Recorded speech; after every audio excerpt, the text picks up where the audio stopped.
All right, what is up, everybody? Good morning. Good morning. Just thought I would give this a shot. Saturday morning, sitting here in Grants Pass, having my coffee, and figured I would um, go live and just talk about a couple of things. Hey, we've been in Grants Pass, Oregon for the better part now of about 2 weeks, maybe a little over, more like 20 days. Been here since basically the start of the month, around the 4th. And came over from the coast. We were up kind of in the Abandoned Dunes area, and now we are. Hold on, there we go. Going to be here for another week, 2 weeks, somewhere in that range, and then we're going to head into Northern California and then over to kind of the Brookings area of Oregon. We'll be there for a little while, and then we'll be headed back across the country and hopefully over towards Colorado for this summer. So very, very pumped to be headed back to Colorado, although definitely fell more in love with Oregon than I ever anticipated falling in love with Oregon. Like, this is definitely a place that I would consider living, staying.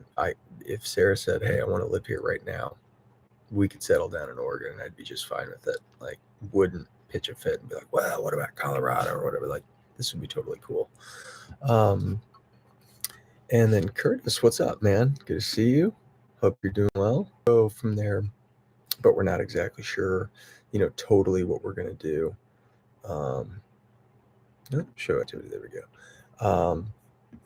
And try and have more of our friends come visit and spend some time with us, because from being from the Midwest, it's been difficult to kind of plan far enough in advance and have friends come out and you know stay with us, visit us, book a cabin for a week, stuff like that. So um, we're hopefully going to be able to put more of that stuff together with my friends Ed, Michael, and Frank, and Jason, and some other folks.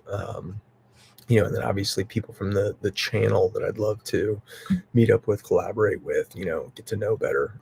Got to meet a bunch of different fly fishing friends over the last few years that, kind of been the emphasis of the channel, but trying to get back more into backpacking, trying to do more camping and stuff like that. That was kind of the original impetus of the channel, in addition to the fly fishing. So speaking of fly fishing, for those of you that are interested, the Rogue River is like directly outside our back door, and I have taken a couple shots at fly fishing for steelhead, which is, for those of you who don't know, a steelhead is basically a trout that starts in freshwater, makes its way out to the ocean or into a much larger body of water. There's this debate over whether the fish in the Great Lakes are steelhead or not, right? Because they go out, they get this massive body of water, all this food, they get huge, and then they swim back upstream into these smaller streams where they do their spawning, do their breeding, and create more fish for the future, right? That's the sustainability part of it.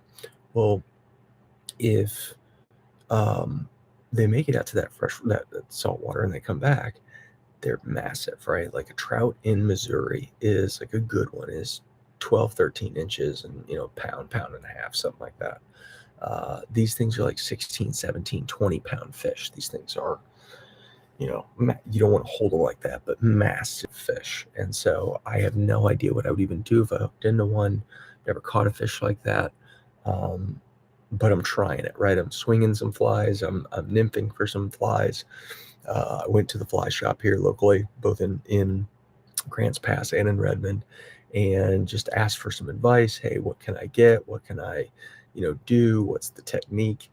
And then, I got back out on the river and started trying to throw flies and got tangled up like you wouldn't believe. And I was chatting with my buddy Jack about it, and Jack was like, "Yeah, dude, you don't fish enough. You shouldn't be good at it." And I was like, "Yeah, you're absolutely right."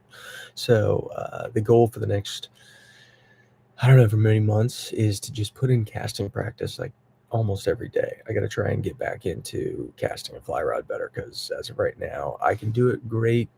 Not great. I'm not a good fly fisher. Don't take my advice on anything when it comes to fly fishing. But, um, I use a 5 weight to 6 weight, like for trout, just normal flies. I'm not good at casting, but I can cast a fly rod. Like I can get flies largely where I want them to go. Um, this is a whole nother, like way bigger, way heavier, totally different type of action on the casting stroke, and you just have to be way more patient, right? Because it takes longer for those flies to like load the rod and really come forward, and I have a tendency to just want to bring it forward too fast. So I'm still learning a lot about fly fishing. I mean, you learn your whole life, right? You never stop learning in fly fishing. It's not like you just get to the point where you're 20 years in, you're like, all right, we got it figured out. But I'm still like in the very like novice noob stage where I don't know most of what I'm supposed to know, or what I can know. And so I'm still working on like be humble, be patient, go to fly shops, talk to people, practice a lot, fish more. Like there's no way around fishing more. You just can't skip the reps. I just have been lazy and haven't gone and done it. Coffee wise, by the way, Folgers, it works. Don't need any special fancy coffee. Anyway, I just thought I'd come on here and go live and chat a little bit this morning, see if anybody was on. I may make more of a regular habit of this and see if anybody's, interested in asking questions. If you guys have quandaries about living life on the road full time, one of the things that we've really kind of learned over the last 8 months is, more than anything else, like be nice. Go just like be friendly to people. We've had a couple of RV parks.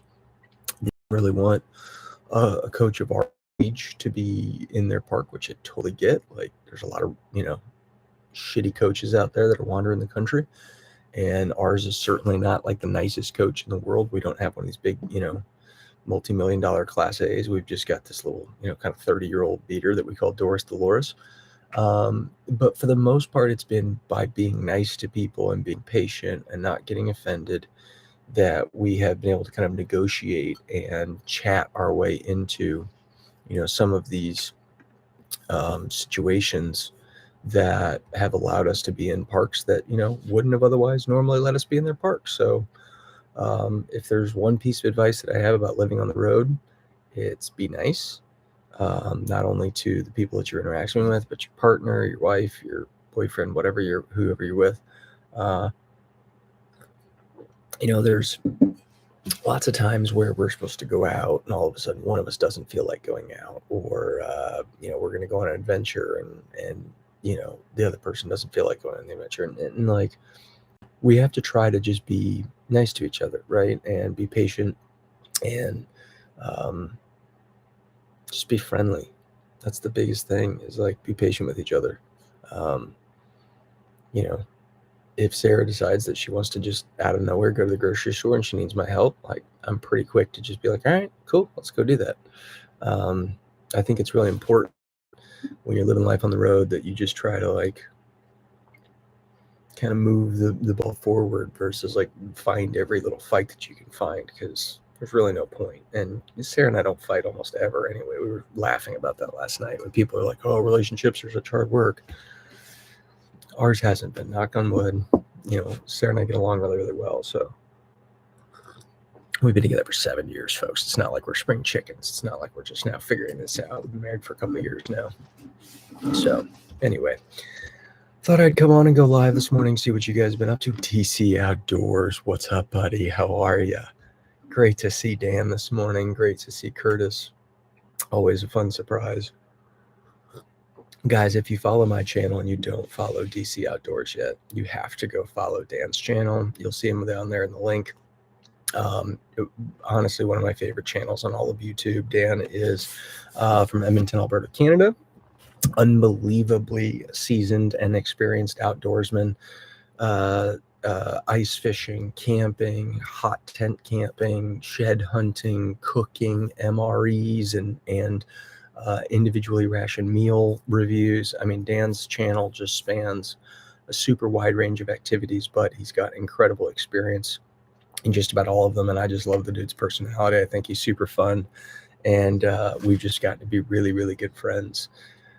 through social media. He's honestly one of the guys that I think about when I think about some of my better friends out there. So, Dan, kudos to you, man. Hope you're having a great morning. Drinking a little Folgers coffee this morning. Delicious. Just the classic roast. Nothing's even sexy within the Folgers line of coffee. What is? Let's see here. You two guys. Of course, you leave all your trash in the woods, Dan. Yeah, no, leave no trace. Obviously, you're one of the good guys, man. It is kind of surprising when Sarah and I are out. That obviously, like, people leave trash all over the place. It's super disrespectful, but this whole like microplastics thing in the ocean. I probably, I've seen all the evidence, and I looked at. I was just like, it's not that big a deal. Like, we can figure out ways to clean it up. It's everywhere. Like, there's little pieces of plastic on every beach we go to, just these little tiny fragment shards of plastic all over the place. I mean, I don't want to say that it's like overwhelming, but it really kind of put in perspective how much of it is out there when you really start walking around and seeing it everywhere you go. It's heartbreaking. I mean, it makes you really realize what we're doing to the oceans and to our planet, and it's quite sad. So if you have the ability, whether it's just to make sure that you're picking up your own trash, but if you have the ability and you can pick up a little bit of somebody else's trash when you're out, that's making the world a better place. So we should all probably jump in and try to do a little bit of that if we can. So anyway, I don't want to bore everybody with my mindless ramblings this morning. I just wanted to kind of share an update and try out YouTube Live. It's not something that I've never done before, and I'll kind of try and do this more consistently. You guys let me know what times, whether it's like during the week or on the weekends or during the evenings or in the mornings or whatever would be the most convenient. And I'd love to just kind of come on here and have a regular conversation with you and answer questions and hopefully create more of a dialogue between me and the subscribers. That would be super fun. Fish Hands Frankie, what up, dude? How are you? Good to see you. So great to have you join. DC Outdoors is in here. My buddy Kurz was in here earlier. Awesome little group to be joining in the chat. So anyway, guys, just thought I would say hello this morning. That riffle is good, Frank. I fished it yesterday. For those of you that are curious to know, Frank's curious about. As you can see right out that door, right underneath that tree, there's a riffle, and you can fish it. And I fished yesterday at a park, Frank. Still no success, but I put flies in the water and trying more, and also learn something. So for those of you that may be into fly fishing or aren't, but would be kind of curious, one of the things that I did yesterday that I think was really effective is slow as I'm coming out of the water, slow. And then like at the very last second, I just ripped that thing. And I have a tendency to try and rip that thing before I'm far enough out of the water. And yesterday I was really able to create a lot of acceleration at the very last second, really get that fly moving. And I had a lot less false casts. So yeah, it was definitely one of those moments where it's like when you're out playing golf and you just figure out something in your swing that feels right and that starts to work and it's repeatable. That was a really, really fun thing. Frank, break the water attention. There was another woman by the name of Jane Wolfe, who I'm sure most of you know in fly fishing. Joan Wolfe. Joan's like the legend of fly fishing, her and her husband.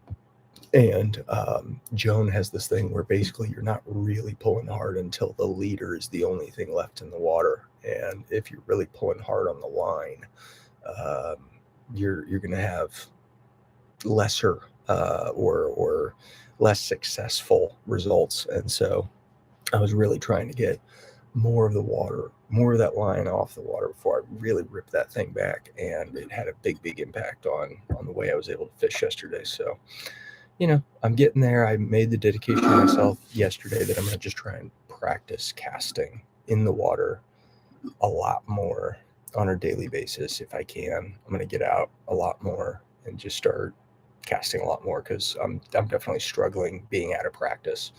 and just not being great at casting in the first place. So anyway, boys and girls out there, anybody else that might be joining down the road, great speaking with you. I'll make this more of a regular thing, and then hopefully we can just kind of create a conversation and have some fun chatting on a fairly regular basis. So if you got any questions, shoot me a line through social media. I'm on Instagram and TikTok, Twitter and Facebook, as well as the website at www.outdoorspodcast.com.